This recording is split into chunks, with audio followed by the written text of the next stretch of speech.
Hello, and welcome to updating your collection information on the LAAS subject directory. My name is Stella Castillo, and this is the first in the new series of LAAS subject virtual talk shops. Thank you for joining me. So just a little bit about what the directory is and its purpose. So the LAAS subject directory is a listing of our archive members belonging to LAAS subject who have collections that are openly available to the public and anyone who can benefit from greater engagement with archives. The main purpose of the directory is connecting people to the institutions and individuals that care for, collect, and make accessible these primary sources, documenting history of Los Angeles and the surrounding regions.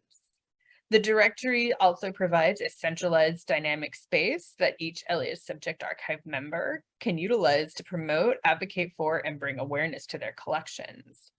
The purpose and collective efforts associated with the building of the directory makes it a gateway to less visible archives and collections, large and small, all around Los Angeles. So, for the directory to remain robust and relevant, it must be actively and collectively maintained by the LAAS Subject Archive membership. LAAS Subject Archive members are entered into the directory and must commit to keeping their directory information current. And your organization must have some archive collections connecting to the subject area, the subject of Los Angeles, whatever that looks like. And you or your organization must be the custodians and or collecting body of collective. You or your organization must make your collections openly accessible either on-site or remotely, and this can vary widely, whether it's by appointment or direct contact with a researcher, but as long as it's available in some way that you are open to working with researchers and folks who are interested in the collections you hold. And then when providing this access, you and your organization are doing so with the intent of serving the public good and not for profit. So that's just a little bit about the purpose of the directory and what the directory provides. So this workshop today is about keeping that directory current. So we're just going to go straight to the website and look directly there and just kind of review a few things. If you have any questions as I go along, please put them into the chat and we can go back and review at the end of this session. So oops, I'm still logged in, so let's try that again. Okay. So if you're looking at the website for the first time and you're wondering, okay, I need to log in as a member. So all archive members will have a login, and that's going to be your email address. If you do not have a password or you don't know what it is, it's totally easy to get one. So you would just go to this members section here and scroll down, and you can see here where you can change password via email. And in there, you can reset your password by entering in your email address and hitting submit, and a reset link will be sent to you. And then you can always email me or Lisa Posas or anyone on the executive committee if you need help. So, and then, yeah, so we have the whole members area here. Okay, so back to the home page. So you're going to log in. So you can say, okay, like to log in here. All right. So you can see on my screen our login. And then again, if you don't know, it'll give you your reset password here. So, and we did recently update the website, which is part of the reason that we're doing this particular session as a review and refresher, because there are some things that have changed on the back end. So you might need to go ahead and reset your password anyway. And lately, I feel like that's probably a good thing anyhow. So, okay, we're going to log in.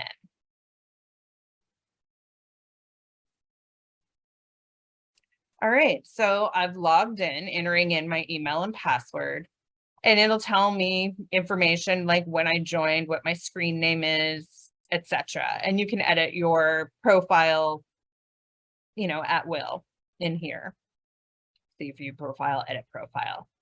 But if you are a directory author, your the directory entry that you're an author of is going to be here. And in my case, it's the LAAS archives, which is our teaching site. So I'm going to click onto that. And you'll see here that it takes me directly to my entry. And as I scroll down, it gives me the opportunity to look at my banner, my profile, basic contact information. I have links here to each of my social media presence. And then there's ways that you can add in extra links if there's something that you're interested in doing. And for instance, here you can see the finding aid on the Online Archive of California. So that's something you can kind of just get in there. So then you can see this is where the access is, scholar fee, all kinds of information about the management of your account, access and management of it, collection description, collection information. There's a gallery here, a photo gallery. You can see here we have different images of Archives Bazaar and kittens. Again, this is a sample page. And we also have the option, you can link to different archives that might be similar to yours, maybe have similar collections. So it's kind of like a little bit of like a social tagging, like you might, if you like us, you might also like. Anyway, so this is what your directory page will look like. Now to edit it, because you're already in, you can see there's this edit button right above your collection title. So you can click here. And you can see already on the back end, basic details, contact information, media, collection details, access, management, related content, and internal notes. Now, basic details is as basic as you're going to get. So it's the title of your collection. And in our case, it's the LAAS archives. And then you can select your organization type, checkbox, your physical address, should you have one. And if you don't have one, you can enter in something else here. It's not fixed, if that makes any sense. So to continue just getting eyes on all of this, we have contact information. So you put in whomever the main contact is for your collections, whoever that front desk person is. And in this case, I'm here listed, and then you can see there's an alternate contact name. So if you have, you know, a twofer or someone else who is assisting you or working with you, you can put them. In my case, I have Lisa down. So if you recall back on our profile page, oopie, that's not what I meant to do. On our directory page, you can see here, we have the Facebook, Twitter, Instagram, and YouTube links. So if I go back in here to edit on our directory page, you can see under contact information are the social links. So you can go ahead and see like, okay, Facebook, Twitter, and you just put in your specific Twitter handle, YouTube link, Instagram feed, those sorts of things. And then if you remember, I was telling you that you could put in additional sort of other links. For instance, here we have the finding aid on the Online Archive of California for the LAAS subject archives held over at the Getty from the late 90s, early 2000s, before it came to USC. So we have that here, and then that way on the front page, you can go right into a finding aid and see what collections we have. Again, this is our dummy instructor page, so that's what we're using here. And then other folks really like Pinterest or Flickr or any sort of other place where you want to direct your patrons or any possible researchers, users, the public, to view things relating to your collections. So you can just kind of put that here and you can be creative with it. And we do have a place here for Flickr or for a blog. And again, each of these have the Facebook, Twitter, YouTube, Instagram. So that's how those logos show up on that front page. And then these will just appear as text, but there will be hyperlinked. Okay. So one thing I do want to show you is as you're going along, after you've put in, say, your details or your contact information, you can go down here at the bottom. You can click save. And it'll take you back to your directory page. And you can see, okay, we did put in the finding aid.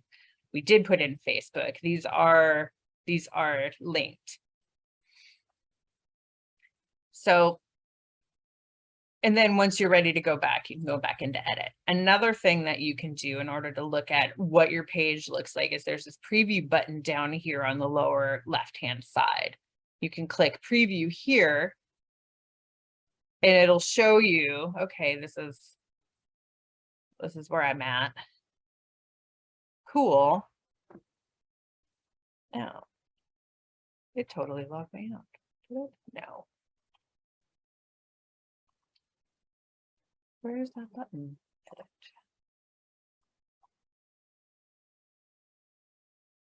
Well, that did something weird. I don't know what to tell you about that. Oh, leave preview. Go. They changed it on me. My goodness. Maybe it's, I'm so sorry. Hold on. View profile. I don't know what happened there. Maybe my permissions changed. Anyway, so when you hit preview, there should be a button that says leave preview and it will take you back into your edit page. Not sure what happened there. I'm sorry about that.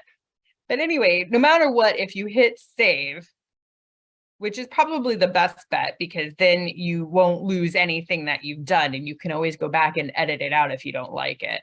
You can click back into edit here and it'll take you back into this back page. Okay, so now we're back into contact information, which we've gone over. Next is media, which is your banner image and your profile. So you can edit these here. If there wasn't something here, you'd be able to click and upload. So you can add whatever images you'd like. I'm not going to remove any of these because I don't, but you can go in and see. So we have in the stacks here, we have an alternative alternative text. So that way that's going to pop up for any readers for accessibility purposes. And you can remove this, but it'll look exactly the same if you're adding something in and you want to upload it and select it that way. And then here we have our gallery, which is the photo gallery, which is at the bottom of the page. So you can, this is your text, your body. This is all, again, just example. And you can collapse that and then save. And go down and you can see here, this is your title of your gallery, the text, and then the images you've added. Okay, so we're going to go back into the back end. And here's where it kind of gets interesting. This is where you're going to be putting your collection description and collection information. In our case, you can see that this is not an actual archive, that this entry is just for us to use, in this case, purely as a demonstration. But please put in any information, talk about your collection, what is the background of it. I would suggest 1 to 2 paragraphs to get as much information and work on being concise because someone looking through this directory isn't necessarily going to need to know everything, but you want to put in enough to draw them in. Like what are the stars and definitely what is relating to Los Angeles, because most likely if they're doing Los Angeles related research, they're going to be coming to LA as subject looking for those sources. So definitely highlight your Los Angeles based collections.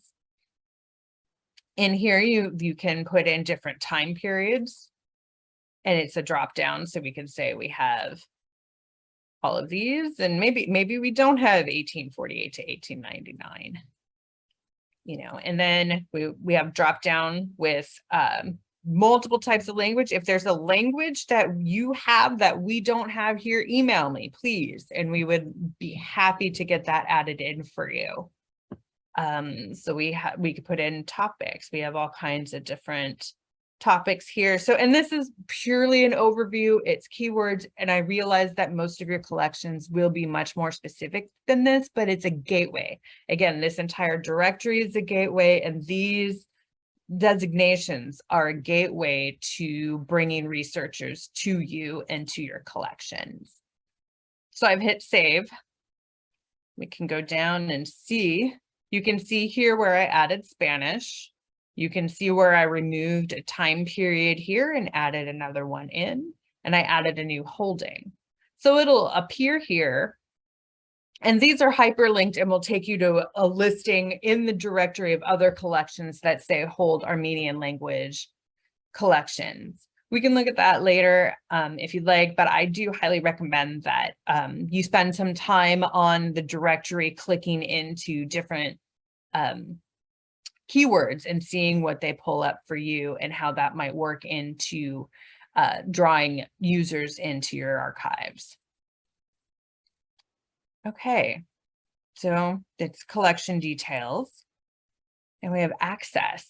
Again, available to the public is yes, whatever that looks like, whether it's by appointment, by please contact me at X email. I'm available Tuesdays and Thursdays from 1 to 3.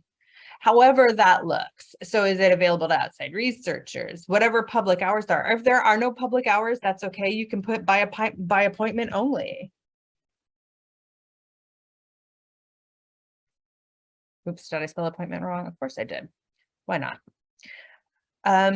So any sort of access. So it could be virtual, it could be physical. And I realize the last couple of years, we've all found ways to open our collections virtually. So definitely, or over the phone, whatever that looks like. Is there a fee for these? Or do you have any technology? Reservations required, same thing as an appointment. Whatever that looks like for you, there is no wrong answer. There is nothing that you can't put in. By all means, whatever it is that you are able to do, share that, even if it's an hour a week or an hour a month, put it in there. Okay. So next is management. And in management, it's just sort of just basic information about your catalog. Do you have an online website? You can even just put in your regular website and then in the access, say, see our website or call, email, send carrier pigeon for questions, whatever that is. And then are you a repository? Are you holding things? Are you just providing access to something else? Whatever that looks like. But as long as you've explained it in the access and what your collection information actually is, that's going to be really helpful for anyone who's looking for information relating to what you carry. Related content. So this is what I was showing you on the front page here.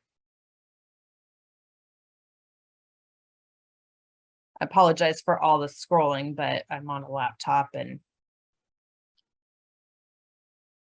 okay, so this is related content. So just in this case, these just happen to be some of the sites that have their directory entries updated, at least within the last year or two. So back in here, again, apologies for the scrolling. Related content. So you can select someone. So if you have audio recordings from the 1950s, and maybe you think somebody might want something from the 60s and you know of another collection that has that and that's their specialty, you can put that in there and a user might go, okay, well, they only have the 50s. Let me click into these. And it's sort of like a nice way of saying, here, you might also like this, try this. These are, it's sort of like when you're on Amazon and people also purchased. I don't know, that's the only way I can think of to describe it. So all of these tabs here about your basic details, content, contact information, media, collection, access management, related content, all of those are going to be public facing, and all of those are going to be viewed based on whatever it is that you put in for your users. This last tab here, internal notes, outreach, no one's going to see this. This is totally for us at LAAS Subject. And then you can see here testing. These don't. So this here, if you had something come up a few years ago and we had closed your directory entry and unpublished it, there's a note here with a date and whatever information that is. You're moving, so now's not a good time for you to be public and published. And then you get back in touch with us, whether that's me or Lisa. You can say, okay, I'd like to be republished now. I'd like to be a part of this again. We are in a position to do that. We're able to work with researchers again. Great. So we can put a note in here, or you can put a note in here and say, okay, this is the day that we were reactivated and this is what happened and why. No user, public user is ever going to see this. You'll see this and then we'll see this because we're the only ones who have access to this. The public will not see this. Another archive won't see this for your page. So for instance, you are like, I am LAAS Subject Archives, right?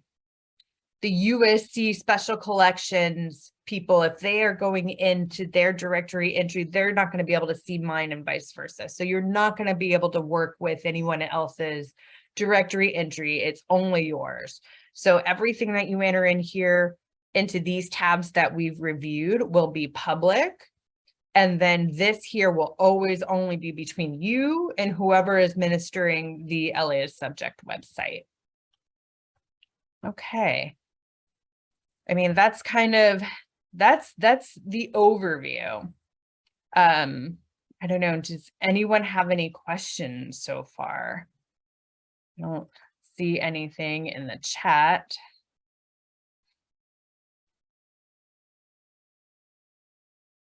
Okay.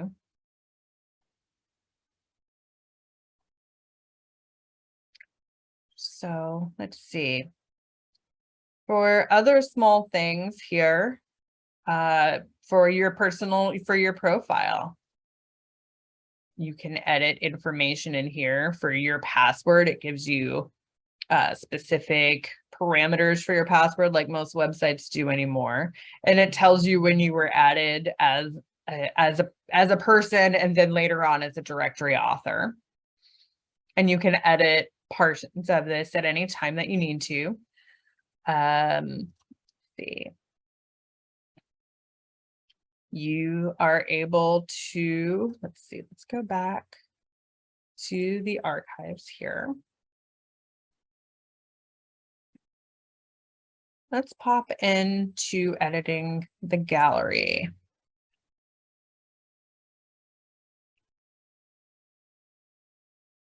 Okay, so this photo gallery is a fun way to add just like a taster's choice of your images. Some, you know, you could add in, we're going to select a file. Let's do this. Okay, so we're going to add in another image from the Archives Bazaar. And you can call this whatever you'd like. I'm going to call this 4. And then alternative text, basically, if you just want to throw in a quick description. So we'll say view of Archives Bazaar. Okay, great. You can select that. And it is added into your media gallery. You can also describe your collection here. You say, okay, well, this is Archives Bazaar. You can describe what the Archives Bazaar is. You can put information about the images. You could, you know, whatever you'd like to do. You really have a lot of agency here with whatever it is that you'd like to share. And it looks the same for your thumbnail, which is your profile pic, for lack of a better word, and your banner image across the top.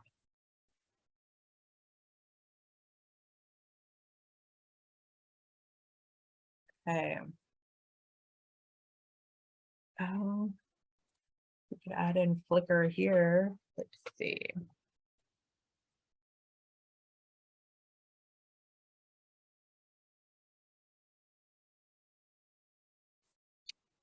Well, all right.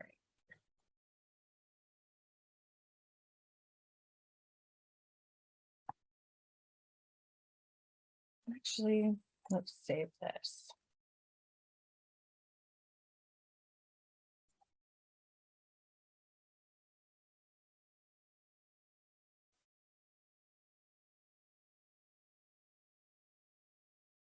Go to the Lantern House. You can see their banner image here. This map is populated automatically by the address information that you're entering in. And so I like the way that this looks. It's a little bit more colorful than your typical Google map. And you can see here the Lanternman has a more extensive discussion of their collection information. And then you can see here where they have mentioned, yes, we're available to the public, available to outside researchers, whatever the entrance fee, finding aids, whatever that looks like, their access procedures, you know, so reservations for tours, and please call, email for use of the Lanternman archives. And then they have information about their collections using keywords again, so you can see here. Let's go back. And any sort of topics, so religious. If you click on religious, you'll get whatever other archive in the directory have access to, or have included, or have tagged themselves as having collections relating to religious materials in their archives.